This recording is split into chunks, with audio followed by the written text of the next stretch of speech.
Hello everyone, welcome to this session. Are we live? Are you able to hear me, see me, and see my screen?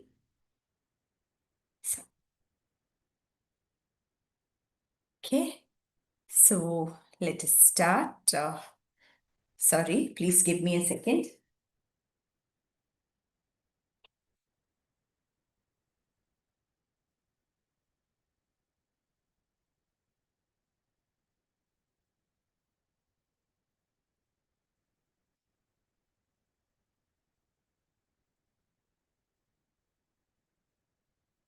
Okay, welcome once again everyone. Let us start this session on reading comprehension for SBI and IBPS Clerk Prelim exams. Okay.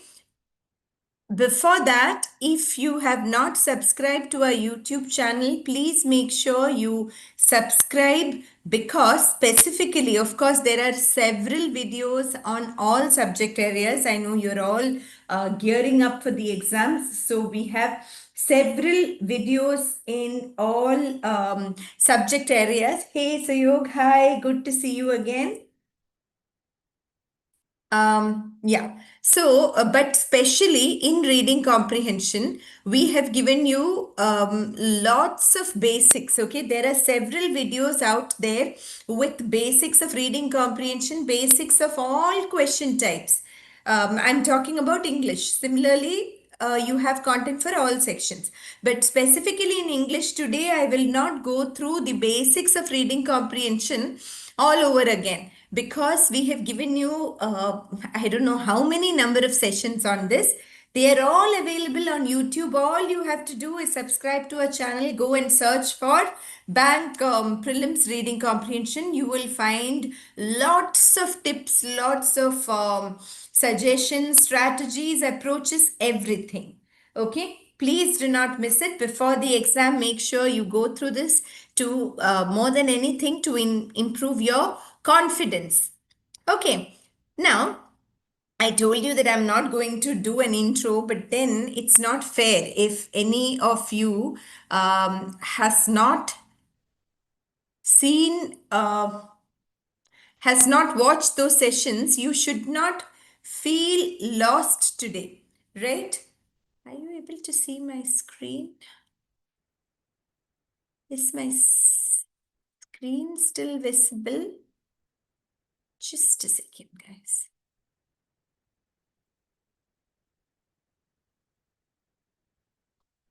I have a little issue here with my screen share. Please give me a second.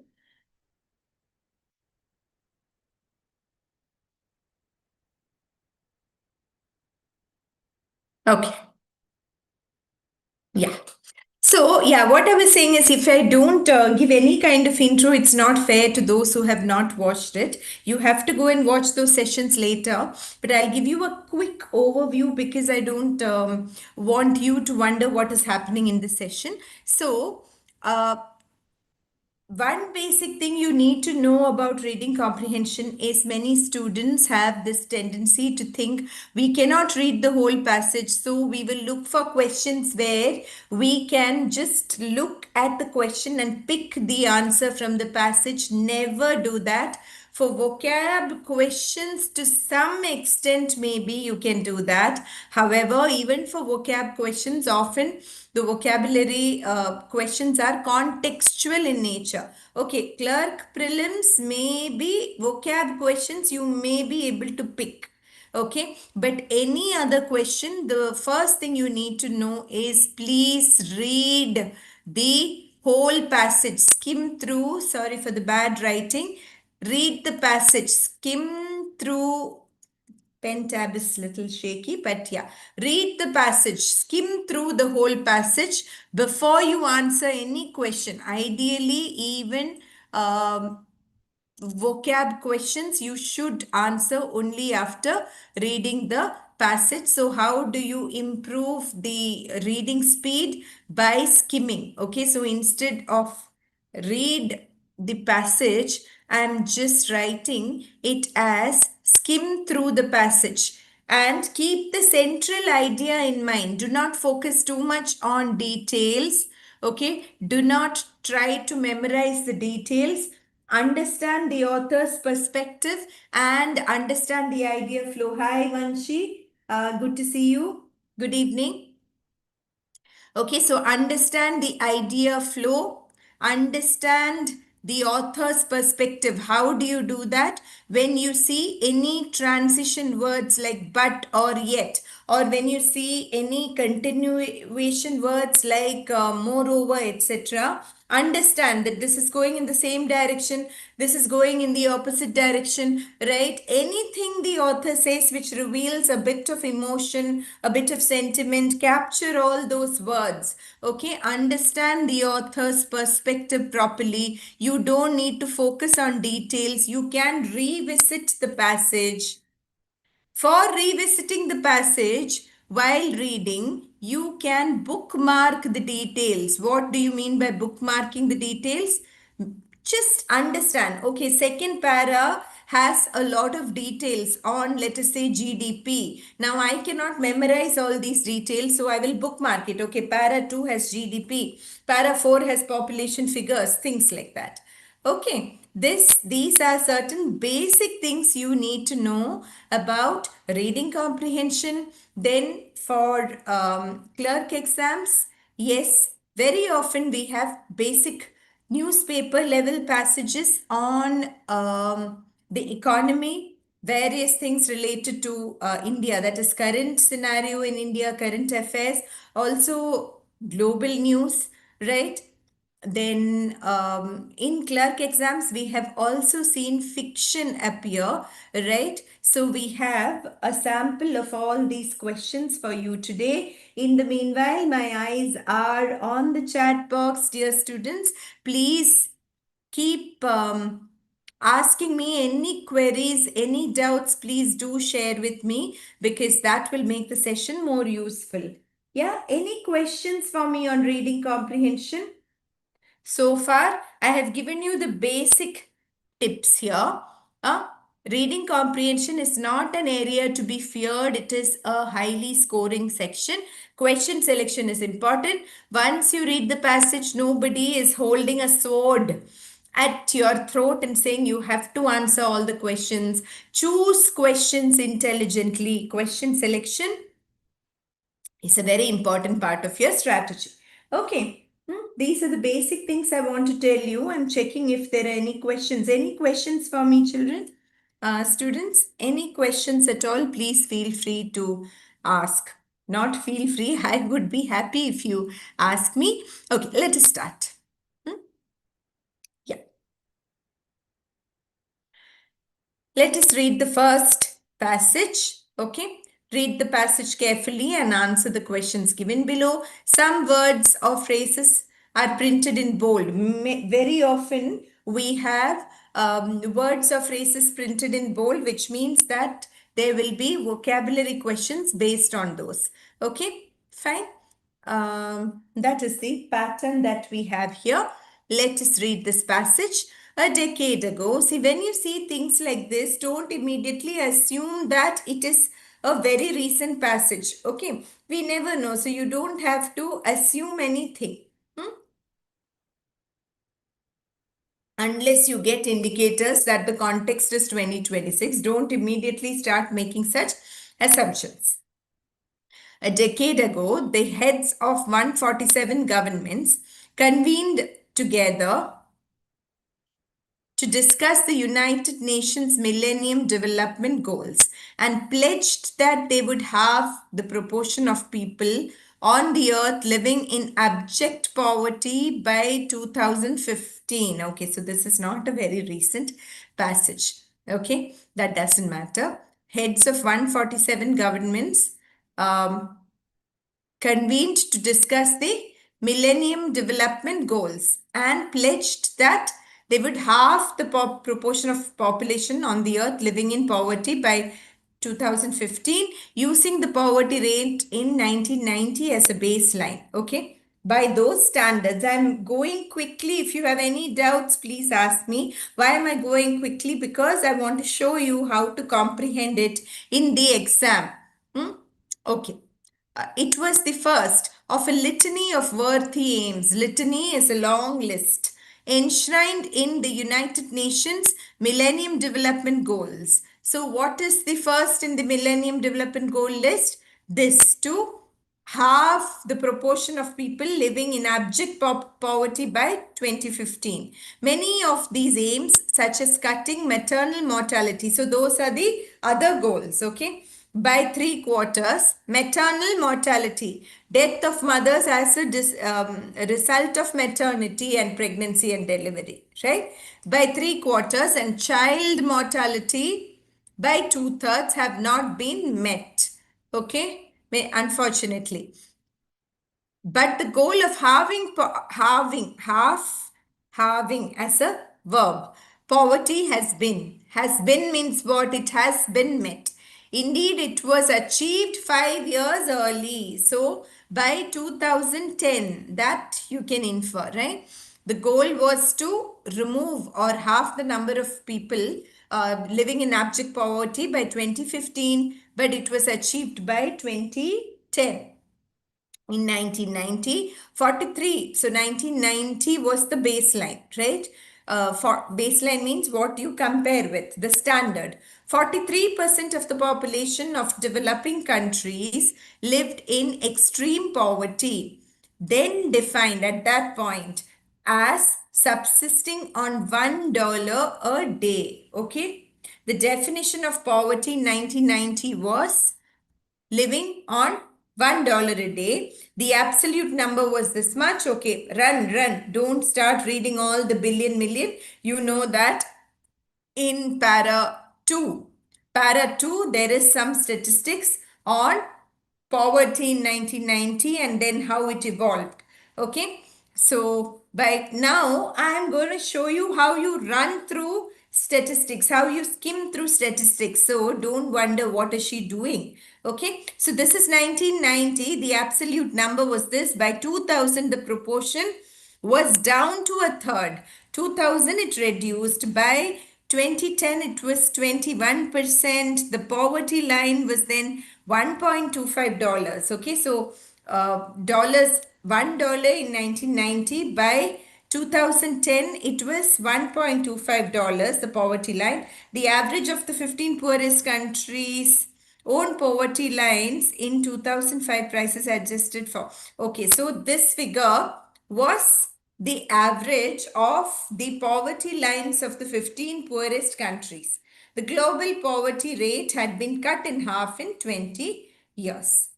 Okay, from 1990 to 2010. Okay, so that is the central idea of this para. You don't need to focus much on the figures. Just book. This is what I mean by bookmarking. Para 2 has all these figures. Don't try to memorize or remember them.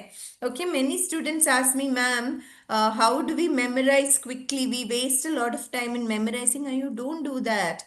Don't memorize anything. Okay, you should come back and check. Then you ask me, don't we waste a lot of time in coming back and checking? Don't you waste a lot of time in trying to memorize? After memorizing, is there any guarantee that you will remember it accurately? Especially numbers? Don't even try. Anyway, reading comprehension is time consuming. And in our overall strategy, there's a session we have done on general tips for bank exam preparation. Not one, many sessions.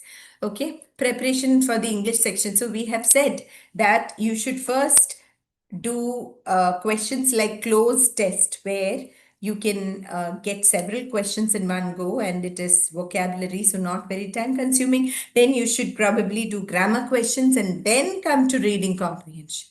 Okay, keep all these in mind. That's why I'm saying do watch all our videos. Okay, let's run.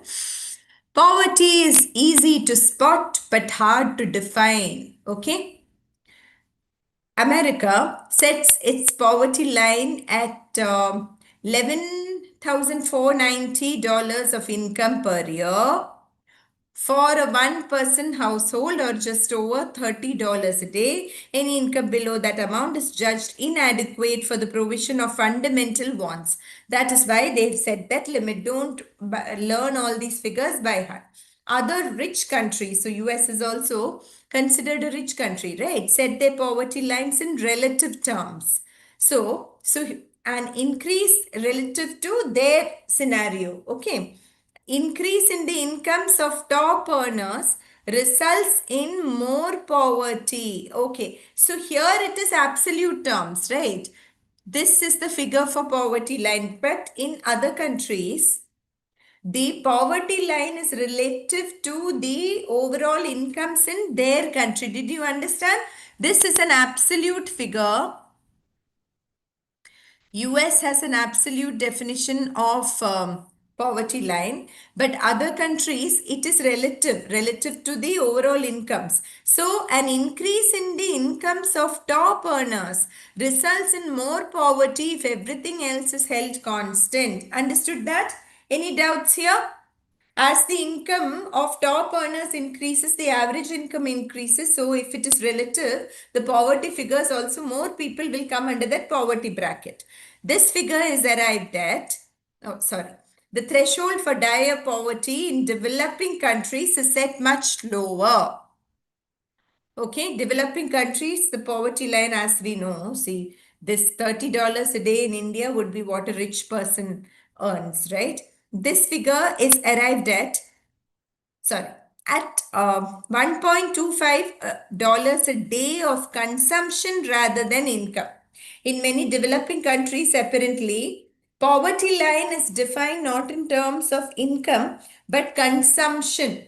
Okay, how much money worth of goods do they consume in a day? It's only 1.25 a day of consumption in many countries. The figure is arrived at by averaging the poverty lines in the 15 poorest countries, not because 1.25 must be 25 only spells comfort. Okay, this is the yardstick by which poverty reduction in poor countries is measured. Whether how many people spend or consume less than $1.25 worth of goods in a day. Remarkably, this poverty rate has halved worldwide from far. Okay, we saw this already, right? So it is this poverty rate that has halved. They are looking at the poorest countries, right? Abject poverty. So they're not talking about the countries like US as much as they're talking about these countries where the poverty line itself is set very, very low. Did you get it? Any questions, guys? Any questions? Please let me know. How did this happen? How did it reduce, right? Presidents and prime ministers in the West have made grandiloquent speeches, grandiloquent, talking big, okay, with almost empty speeches, talking big but not meaning much. Grand, big, lock speech for 5 years about making poverty a part of history, means making it vanish. In 2000, the United Nations announced a series of 8 Millennium Development Goals to reduce poverty, improve health, and so on. We saw, right, in the beginning, the impact of such initiatives has been marginal at best. Okay. So we saw that many of the other goals, Millennium Development Goals, did not get were not achieved, right, like mortality rate, etc. That's why they're saying the success is marginal. Okay, not very successful. Are you all watching? Okay, if you're watching, please feel free to ask me any questions at any point, guys. Almost all of the fall in the poverty rate should be attributed to economic growth. Okay, sorry for the repetition here. Fast growing economies in the developing world. So, economic growth, okay, fall in poverty. Fast growing economies in the developing world have done most of the work. So, among the developing countries, fast growing economies, rapid economic growth is the main reason. Okay, if you want, you can even write it in short form like this if you want to Remember, rapid economic growth in a few developing countries is one of the main reasons for the overall drop in poverty. Between 1980 and 2001, China, which had the greatest poverty-ridden population, lifted 680 million people out of poverty. 680 million. Since 2000, the acceleration of growth in developing countries, okay, has cut the numbers in extreme poverty in China by 280 million. Okay, fine. So this is an example of countries where the cut in poverty was, or economic growth led to rapid elimination or reduction in poverty. How, how that growth, what growth, the economic growth we saw here, which is a reason for elimination of poverty, how that growth is distributed matters too. Distribution of economic growth, equitable distribution. In a country where income inequality is high, each percentage point of GDP growth will do less work than the same growth would in a more equal place. What does this mean? If you're watching, can you tell me? Huh? Where income inequality is high, each percentage point of GDP growth will do less work than the same growth would in a more equal place. What do we mean by less work? Can you tell me? Less work. What do we mean?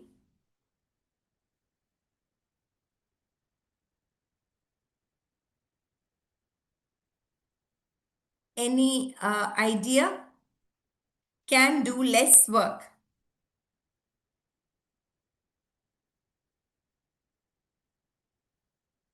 Any responses?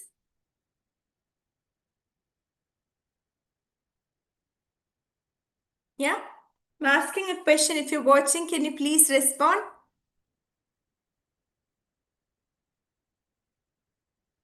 Nobody?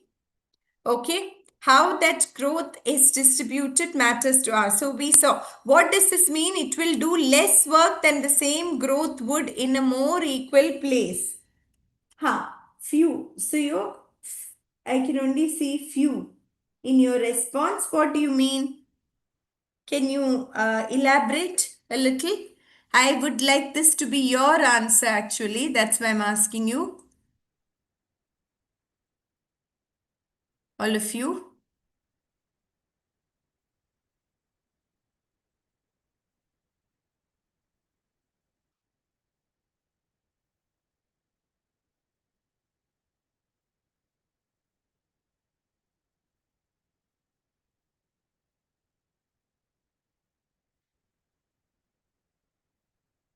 I Are you still able to see my screen share, guys?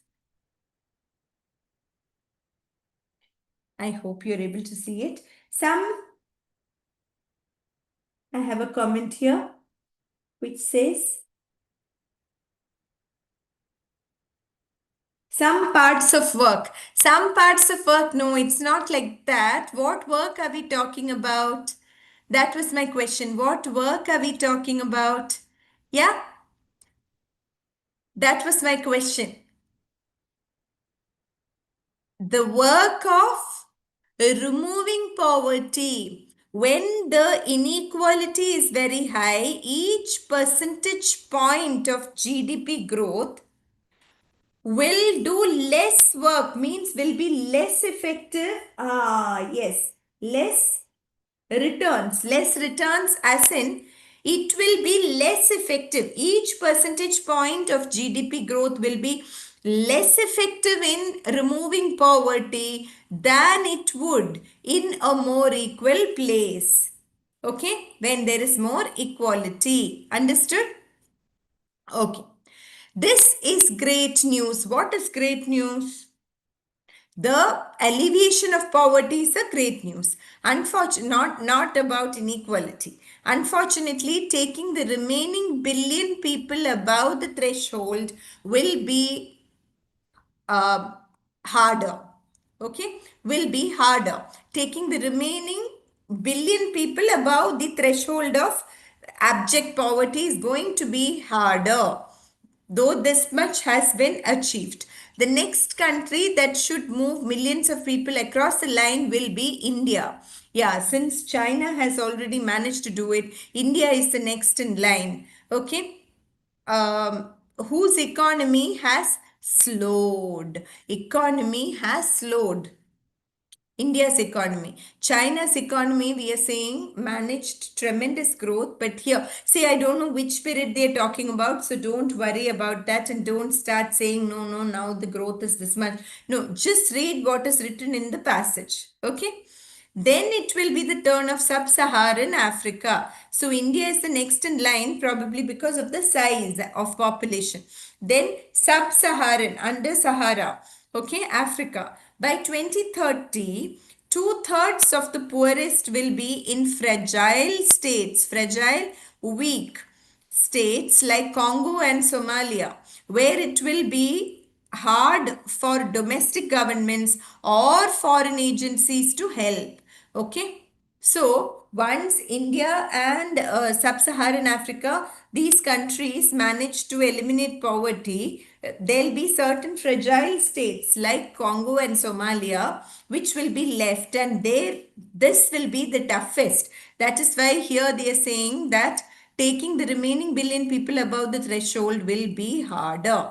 Still, shifting people above the threshold that marks dire poverty has begun to look achievable within a generation, right? Within about 10 to 20 years, they managed to remove a significant proportion of people from extreme poverty. So that target is beginning to look achievable. Okay, fine.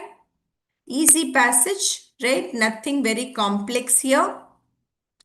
Anything to explain what is the central idea? The central idea is around the Millennium Development Goal of alleviating extreme poverty, right? To half, to reduce the proportion of people living in extreme poverty by half. It has been attained, but the passage also says that to extricate or save the remaining proportion of people from extreme poverty is going to be harder. That is the central idea, right? So before answering any questions, do try to sum up the central idea in your mind. Okay? Okay. Which of the following, according to the passage, is not true? Four options, and then the fifth option is none of the above, which means that if all of them are true, you have to pick five. Okay, none of the above is not true means all of them are true. Let's see. The driving force behind the reduction of almost all of the poverty was economic growth. This is clearly mentioned in para 5, which is this. Almost all of the fall in poverty should be attributed to economic growth. So that is true according to the passage. This is true, right? So that's not the answer. Growth alone does not guarantee less poverty. Income distribution also matters, can be inferred from here, right? Yeah, so that is also true according to the passage. By 2030, two-thirds of poverty will become concentrated in fragile states, we saw, like Somalia. Back in 1980, China was home to the greatest poverty-ridden people in the world, population in the world, mentioned in the passage. Hence, the answer is none of the above. Very direct question. China, is it? Suyog, let's see. Between 1980 and 2001, China, which had the greatest poverty-ridden population, which means by in 1980, around 1980, it had the biggest poverty ridden population. Okay, 4 is also true. Okay, so you Yeah, it's mentioned directly. If you're not sure, just go back and check. So while reading the passage, you should just bookmark. Like I said, where is China? You should have some idea. Fine. All of these are true. So none of the above is the answer. I hope you understood. Okay. The passage is primarily about. Can you answer this? The passage is primarily about. Is it about global poverty? Identifying global poverty? How the global poverty rate halved in 20 years? How to overcome the obstacles in eradicating global poverty or United Nations Millennium Development Goals? As you can see, all these are options directly related to the passage, making it quite tricky. What is the primary idea of the passage? So, Yog, your answer is for question 2. 5, you are saying? Is it for question 2 or question 1? Question 1, the answer was 5. Question 2, are you saying 5 for question 2? Passage is primarily about what? Primarily about means everything else may be mentioned in the passage. What is the focus of the passage? What is the focus of the passage? Hmm? Here it starts by talking about this goal of reducing poverty by half. Then it talks about other goals that have not been achieved. And then the entire focus is on this reduction of poverty by half, how it was achieved, how economic growth contributed, what are the challenges that lie ahead, etc. Right?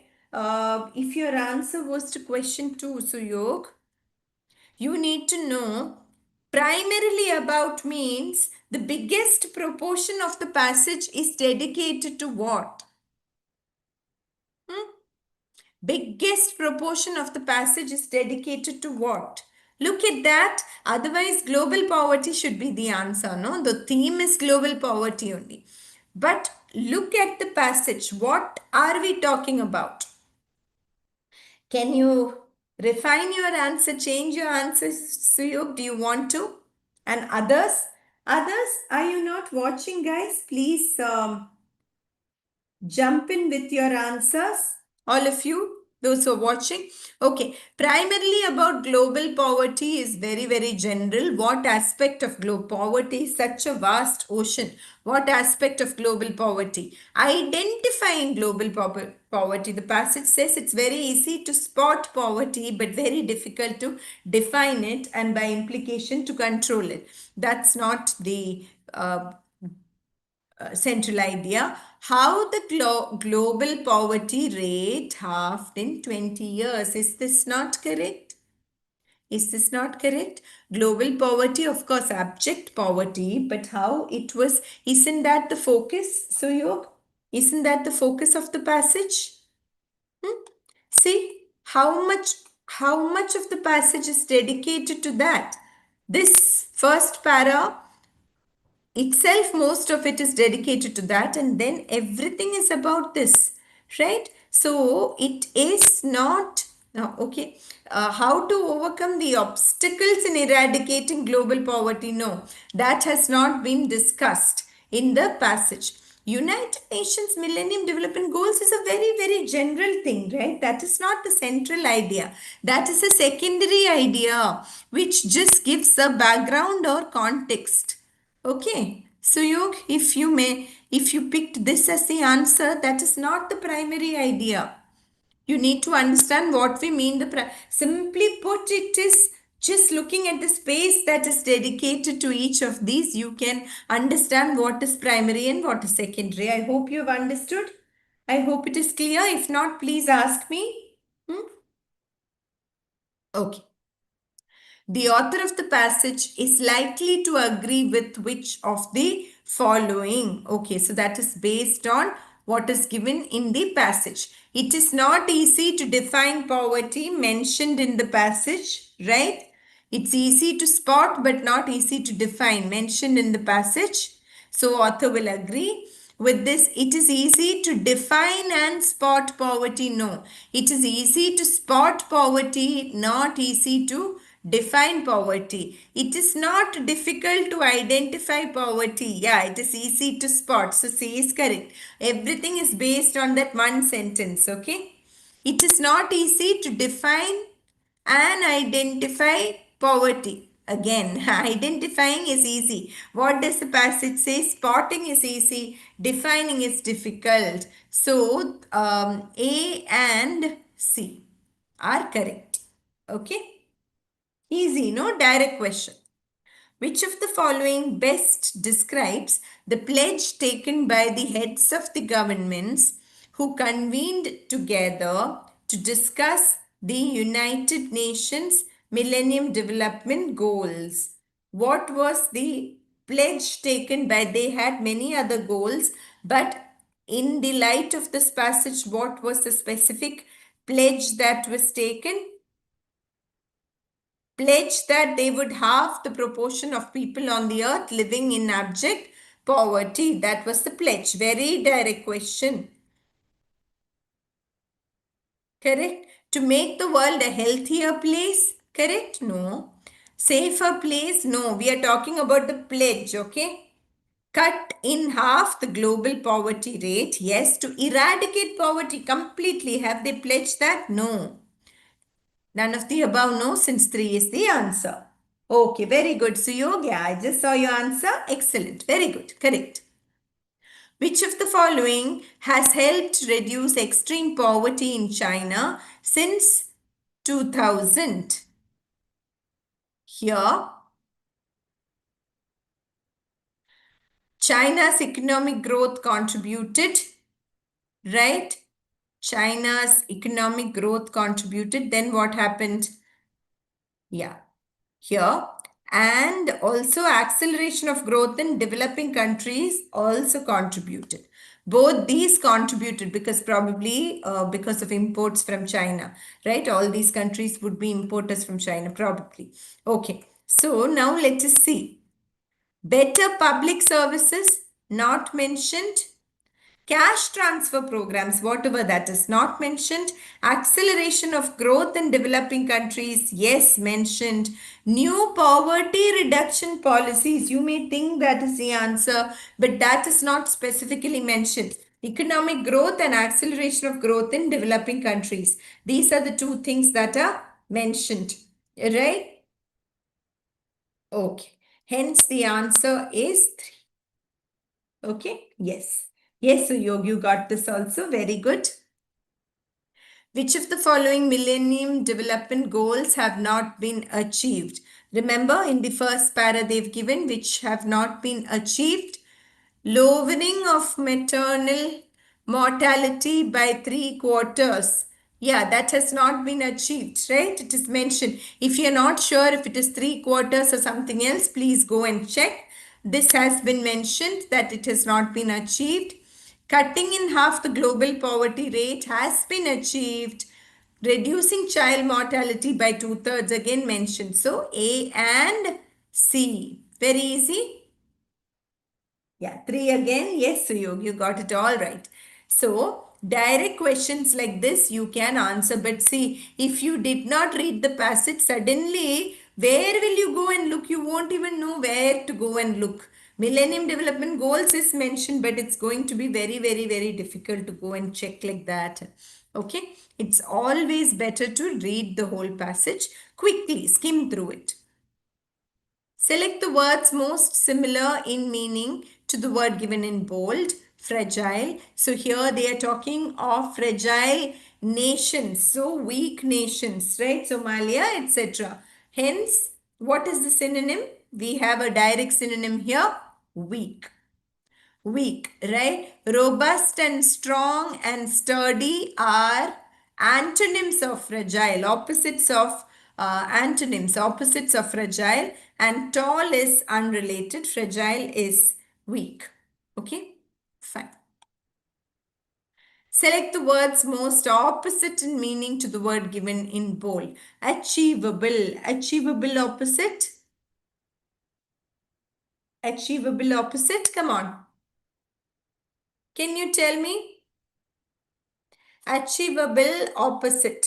There are some confusing options, so I would like to hear from you. Okay, let me ask you specifically. It is not reasonable, right? Achievable opposite is not reasonable. It is not convenient, obviously. It is not beneficial. Between unattainable and impossible, what will you choose? Can you tell me? Between unattainable and impossible, achievable opposite. Achievable. There you have to be a little careful. Suyog. Possible opposite, impossible. Possible to happen. Something is possible. Something is not possible. Achievable is slightly different from possible. If you ask me, isn't it the same? Well, it is not really the same. Possible is something that can just happen on its own. You don't need to go and achieve it, right? Some situations they may be interchangeable, but there is a slight, we call this nuance. The nuance is different, okay? The exact shade of meaning is different. Very good, very good. I'm getting answers here. Mevansh, Leah, Singla, I don't know your names, but excellent. Unattainable. Okay, Suyog? Since there are two close options, if unattainable was not there, impossible is fine. But since you have two close options, to attain is to achieve. Attainable is achievable, hence unattainable. Okay. Be careful when the options are very close for vocab questions. Okay. Now, students, we will do one more passage. I want to do something different. So let us do a fiction passage. However, you will see that the fiction passage that we have here is not very, very, very simple. Okay. Because in clerk exams, they do give fiction passages sometimes. A couple of times in the past, we have had stories that were not that easy in terms of language because they are old stories. The theme would be easy, simple, but the language would be more of a little bit of old English. So we have one such story for you. Shall we read?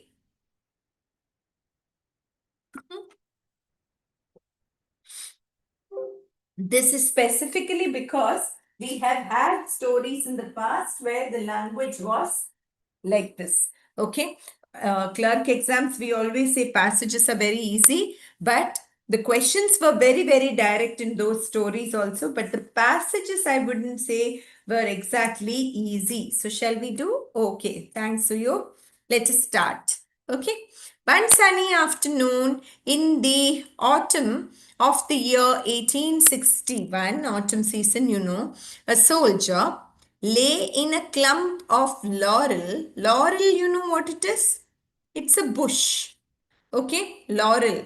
Laurel is a bush. When you say laurels, it refers to achievements. Okay, laurels. Laurels refers to achievement. Somebody has won laurels. It can be achievements, praise, etc.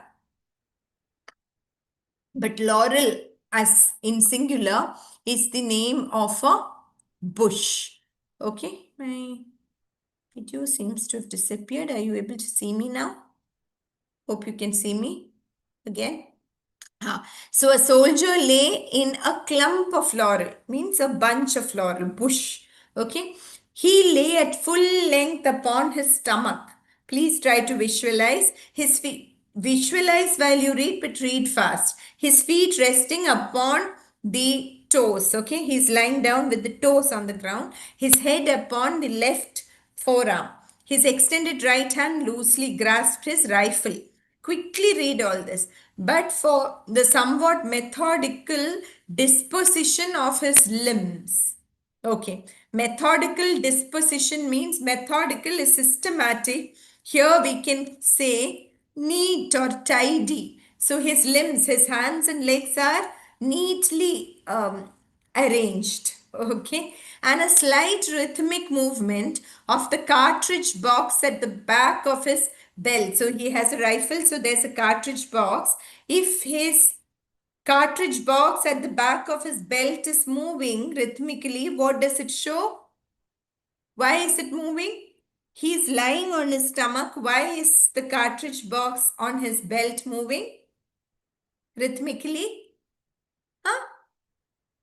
Because he is breathing. No? Breathing. You will have to infer that, right? He might, but for this means if not for these, if not for the,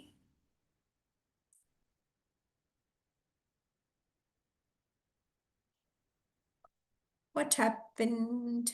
Sorry guys, little bit of technical issue in between. I don't know how it disappeared. My screen. Please give me a second. Think the connection is a little unstable today. Please bear with me. Be back soon.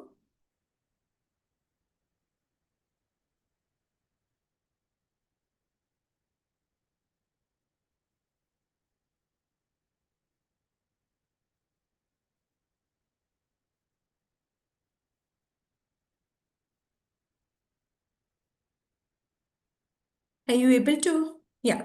I hope this is going to work now. Okay. So, but for his breathing and the way his limbs were kept like arranged neatly, he might have been thought to be dead. Okay. But for means if not for. Otherwise, people would have thought he was dead. Okay. He was asleep at his post of duty. He is a soldier and he is asleep at his post of duty. But if detected, he would be dead shortly afterward. Okay, now he's not dead. He looks dead. He's not dead. If he was found while sleeping, he would be dead shortly afterward. Death being the just and legal penalty of his crime. What is the crime? Please tell me, what is the crime he committed? Quick, come on. Death penalty he would get for his crime. Imagine. That is how it was in the US in these 19th century. Okay, what is his crime? Those who are watching, come on. Hmm? He's a soldier. What crime has been mentioned here? A soldier being asleep during his duty. Okay, the punishment would be death penalty. Please understand. The clump of laurel in which he lay was in the angle of a road, means it was protruding. It was by the side of a road, which after ascending southward, ascending southward, but ascending, going up. A steep acclivity to that point turned sharply to the west. So it was the angle of a road. So it was at that turn. Okay. Acclivity is upward climb. The road, we don't need to know all these details. Okay. There it turned southward again and went zigzagging downward through the forest. So all this is description of the road. We have to go fast, fast, fast. Just know that in the second para, we have a lot of descriptions of the road. That's it. Don't start trying to understand all this in detail. The country means the countryside, the village, was wooded everywhere except at the bottom of the valley to the northward, where there was a small natural meadow through which flowed a stream. Okay, fine. Okay, there was heavy vegetation everywhere except at the bottom of the valley. Read and go on. Don't start reading all these descriptions. Okay, if there's any question on description, just remember para 2 description. You remember that, or note down if you want this much. Leave it. Next, this open ground looked hardly larger where in the valley, okay, than an ordinary dooryard. but was really several acres in extent. Its green was more vivid than that of the enclosing forest, was very green. Vivid is bright and clear. Away beyond it rose a line of giant cliffs, similar to those upon which we are supposed to stand in our survey of the savage. We are supposed to stand. So, who is the author? From this, you may get such questions. Who is the author? What is the author's profession? So they are supposed to stand on a line of giant cliffs to survey the savage, the wild scene, and through which the road had somehow made its climb to the summit. All these descriptions are not important. He says we. So who is he? Likely to be? Likely to be a soldier, no? If he's supposed to stand on a cliff and survey, he is likely to be a soldier. Likely, that much we can infer, right? Or a guard, or here we are talking of soldiers, so soldier only. Maybe. No country is so wild and difficult, but men will make it a theater of war, concealed in the forest at the bottom of that military rat trap. Okay, let us see what he means by this. No country, no area is so wild and difficult, but men make it a theater of war. Means that entire countryside, men have made it a scene of war. Okay, this but shows that men make the scene or the area difficult. Concealed means hidden in the forest at the bottom of that military rat trap. All negative descriptions here, right? In which 100 men in possession of the exits might have starved an army to submission. Okay, people who had control of the exits actually starved the enemies to submission. Means what? They starved the people to such an extent that they surrendered, or maybe they died, right? That is why it's called a rat trap. Okay, they can't get out of it because the exits are guarded. Lay 5 regiments of federal infantry. Okay, that's the name of this troop. Infantry refers to soldiers on foot, not on horseback or anything, soldiers on foot.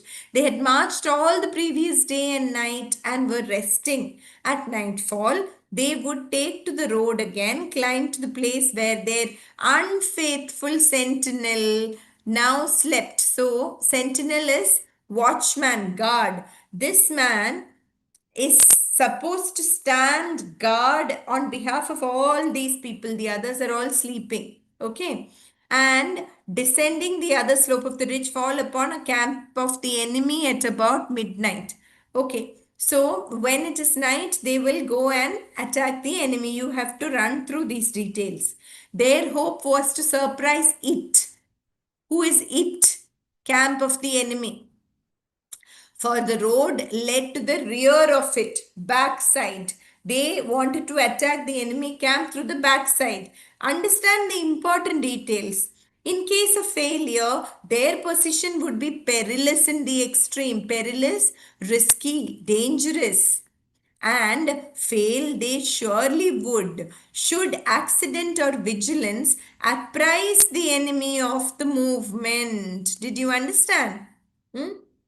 If by chance, accident here means by chance, the enemy got to know of their arrival, or vigilance. Vigilance is being extremely watchful or cautious, either by accident or because of their alertness, of their caution. If the enemy came to know that these people are going to attack, their position would be very risky, dangerous.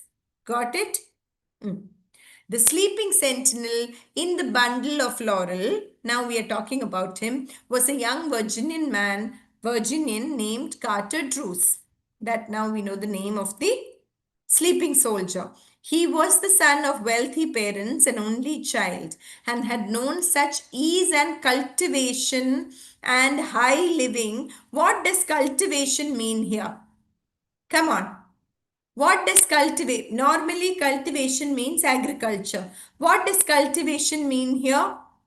You will have to guess from the context. Come on, guys, tell me. An only child, he knew such ease, easy life and cultivation and high living as wealth and taste were able to command in the mountain country of Western Virginia, which means his family had a lot of wealth and good taste. So, what is cultivation here? Hmm? Sophisticated life, refined life, okay? Quality of life. Cultivation here means high quality, high standards of living. You have to infer it from the context. In the dictionary, you will not see this meaning, okay? His home was but a few miles from where he now lay. Okay, same area. One morning, he had risen from the breakfast table and said quietly but gravely, seriously, Father, a Union regiment has arrived at Grafton. I am going to join it and fight for the Union in the Civil War. So we are talking of American Civil War. In case you don't know what the American Civil War is, please go and do a Wikipedia search today itself. Okay, it's good to know a little bit of history about not only Indian history but world history also. You need to know all these things. The father lifted his head, looked at the son a moment in silence, and replied.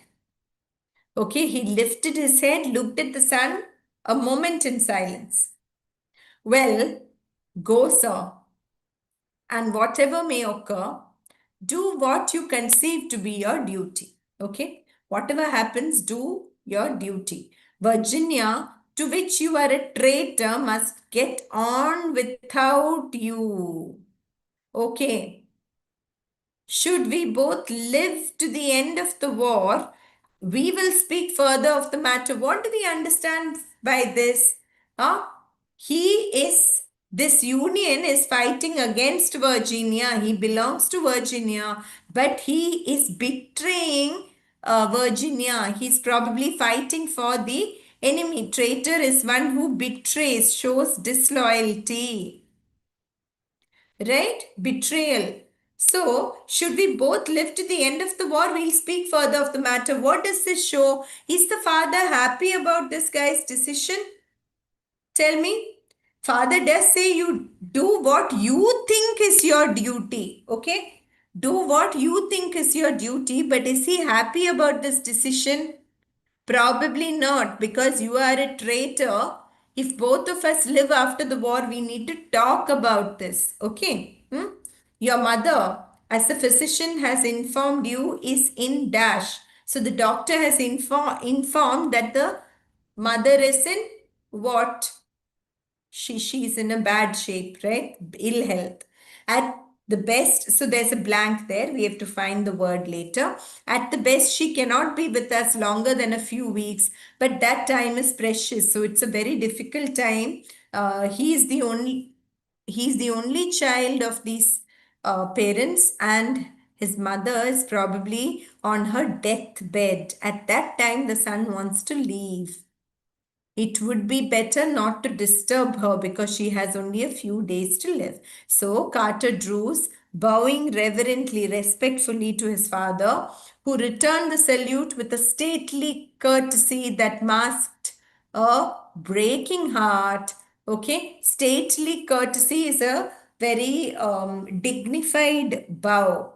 It masked his breaking heart, the father's, because the son is not only betraying his state but also going at a time when his mother may have needed him the most. He left the home of his childhood to go soldiering, to go fighting. By conscience, conscience is your inner voice.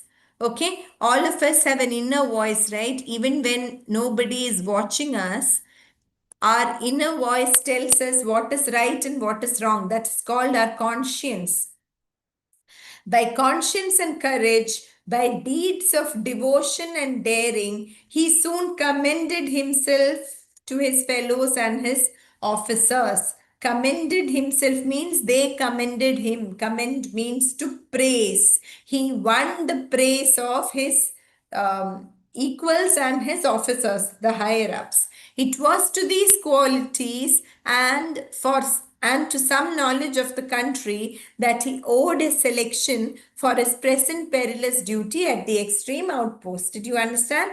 Yeah, it is because he was courageous, he had a conscience, he was devoted and daring, that they put him in this dangerous position. Also, because he had some knowledge of that area. These are the reasons why he was posted there. Did you understand the story? Yeah? Easy? You've stopped participating, everyone. Are you okay? Come on. Can you tell me the answer? Why does the storyteller say that the soldier should be shot dead? Why would he get the death penalty? Very easy. Why? Because if he were found sleeping on duty, right? The soldier was naturally sleeping like any human being. If that is so, why should he be shot dead? The soldier lay on the ground instead of standing on it. Is that the reason? The soldier deserted his battalion, his troop, and ran to safety. Not mentioned. The soldier should be shot dead for neglecting his duty. Yes, correct. The soldier was found asleep at his post of duty is more specific. The specific violation of his duty, not neglecting his duty entirely. We can't say that he was neglecting it. Maybe he just fell asleep because he was very tired, but he was found asleep at his post of duty. If 5 was not there, we would have gone for 4. Okay? 5 is the better answer. The phrase the country was wooded can be interpreted as we saw there. The country was wooded except for the little space in a valley. Wooded means it had very thick, dense vegetation, trees, bushes, etc. The countryside is covered with bushes, rocks, and shrubs. Bushes and shrubs may be, wooded refers to bushes, trees, etc. Not rocks, okay? Let us see. The countryside it was dotted with lakes, rivers, and grasslands. No, none of this can be described as wood. Wood is mainly trees and some bushes also. The countryside was covered with actually trees. Yes, trees. Wood refers to trees. Countryside was covered with grass. Grass won't be called. Grass and shrubs can't be really called wood. Okay, bushes to some extent maybe. The land outside towns and cities where woodcutters live and sell timber and firewood, that is totally unrelated to the passage. Hence, 3 is the answer. Woods normally refers to forests with trees. What background did the sleeping soldier descend from? Where did he come from? What was his family background? He was the only child of wealthy parents in Virginia, right? Let us see. He descended from a soldier's family, not mentioned. Born of a distant royal family, no. Born to West Virginian parents, Virginian parents probably. Born to wealthy parents and lived in luxury is a complete explanation. He was patriotic and born to countryside parents. We can't say that. Whether he was patriotic, we don't know because he's betraying Virginia. So we can't say he was patriotic. Right? Born to wealthy parents and lived in luxury. Okay? According to the above passage, why can't we say born to Virginian parents? Because he may be living, he belongs to Virginia, but we are not sure if both his parents are, that is not being specified there. Okay? A Union regiment in the 4th paragraph of the passage. Union regiment. Where is it mentioned? 4th para. A Union regiment has arrived at Grafton. I am going to join it and fight for the Union in the Civil War. Okay. So what is a Union regiment? A regiment supporting the Union during the Civil War in the US. That's why he's saying, I'm going to join the Union regiment and fight for the Union, right? So this can be inferred. A member of the regiment volunteering to fight for the nation, that is not the meaning of Union regiment. Regiment is a group of soldiers, right? So it is not a member of the regiment, okay? A grouping of soldiers committed to serving the nation. We don't know what union means here. Not necessarily the nation. Okay. Cavalry regiment, type of regiment, cavalry, specialized in fighting battles on the ground. We don't know whether Union regiment is that. A special regiment that can fight both in the sea and on the ground. We don't know that either. What we know is this. Okay, stick to the passage. Don't start making wild inferences. Yeah, they are saying ground, they are saying water. All this is not mentioned in the passage. What is mentioned is that I am going to fight. I am going to join the Union regiment and fight for the Union. That is all we know. Okay. Select the word which is most similar in meaning to the word given in bold as used in the passage. The word given in bold is concealed. Concealed means hidden, right? Concealed. The meaning of concealed is hidden or masked or covered, not discovered, not solved, not neglected. Revealed would be the opposite of concealed. Okay? Hidden. Perilous, most similar. Can you tell me perilous? Can you find a synonym of perilous? Perilous means risky or dangerous. So can you find a synonym? Nobody is responding now. Come on. Peril is danger. If it is dangerous, is it necessarily scary? Depends on how brave you are. You can't say the thing itself is scary because it is dangerous. No comments, guys? Oh, I missed a lot of your answers, yeah? Okay, so sorry. I missed a lot of your answers here. Um, Yog, you have mentioned farming for cultivation. I'm seeing your comments only now, okay?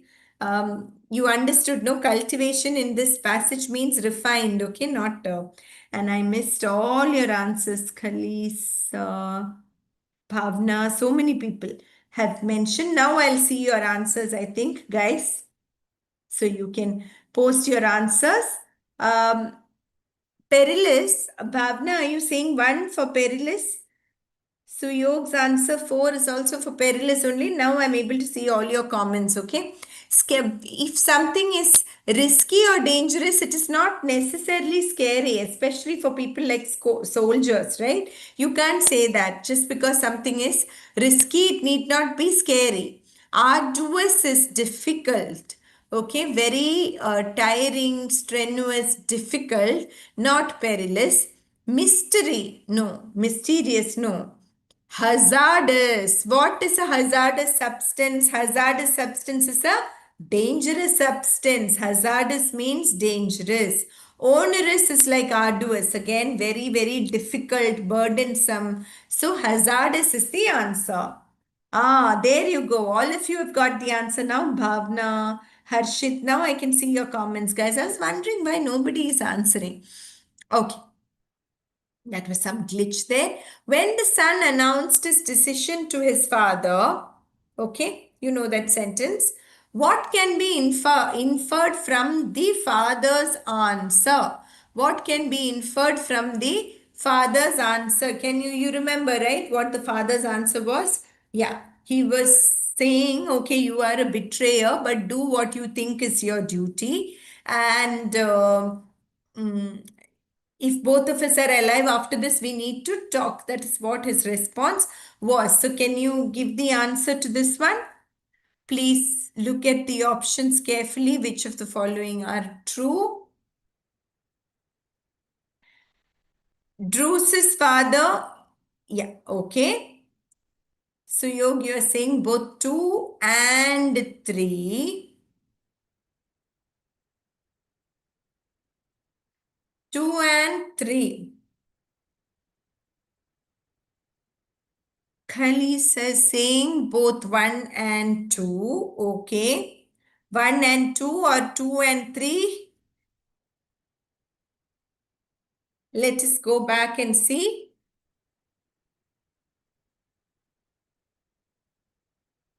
Okay. What is the father saying? Moment of silence. Well, go. Whatever happens, do what you think is your duty. Virginia, to which you are a traitor, must get on without you, means Virginia has to manage without you. If both of us live to the end of the war, we must talk. And your your mother is obviously is unwell and she cannot be with us for much longer.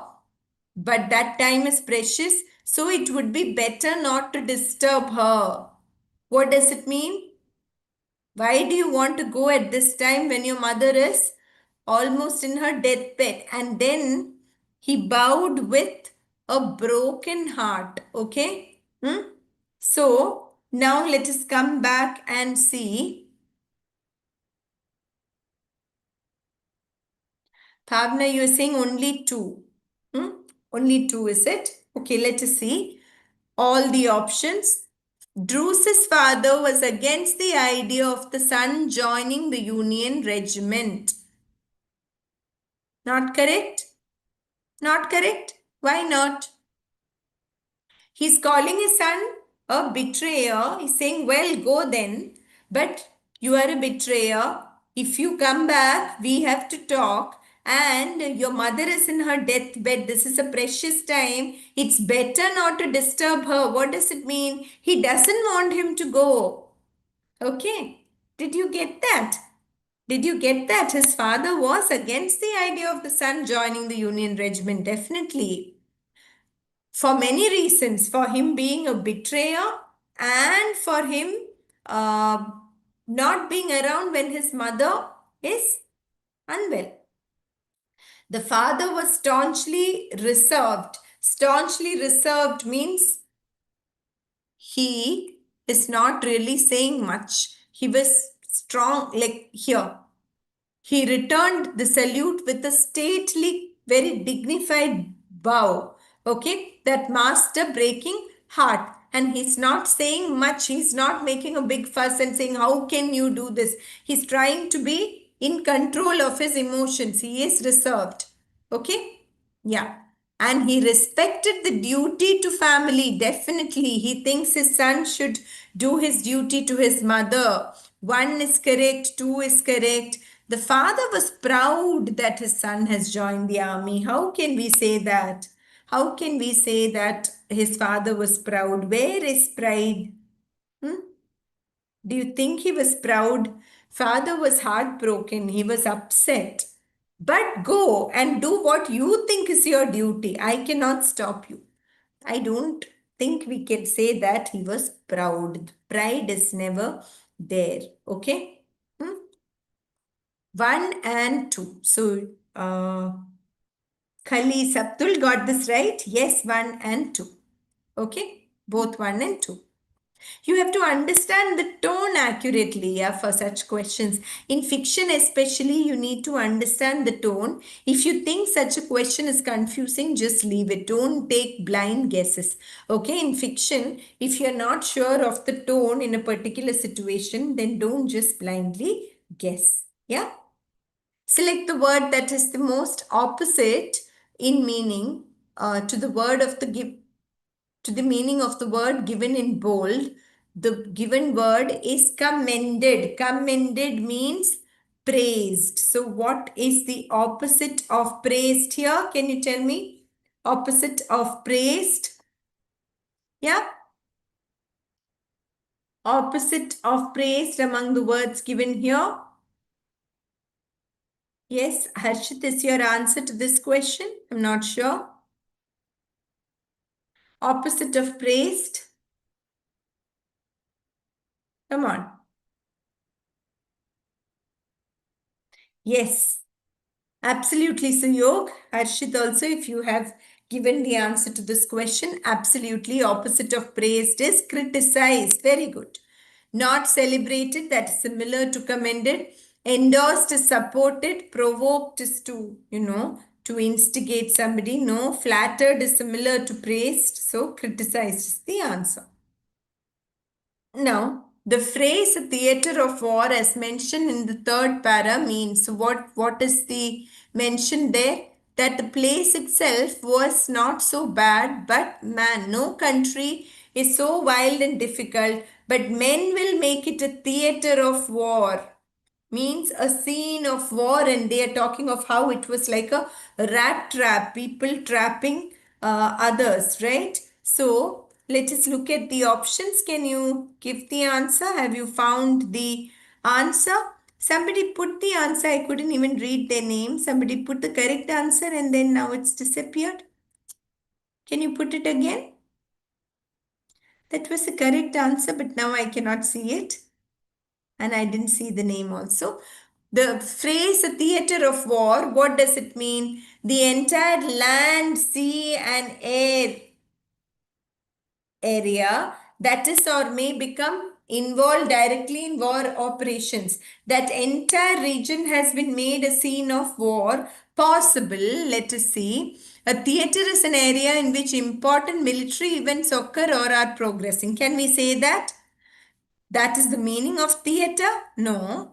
A theatre for the recreation of soldiers, for their entertainment, not at all. A theatre for collecting funds for the benefit of soldiers? No.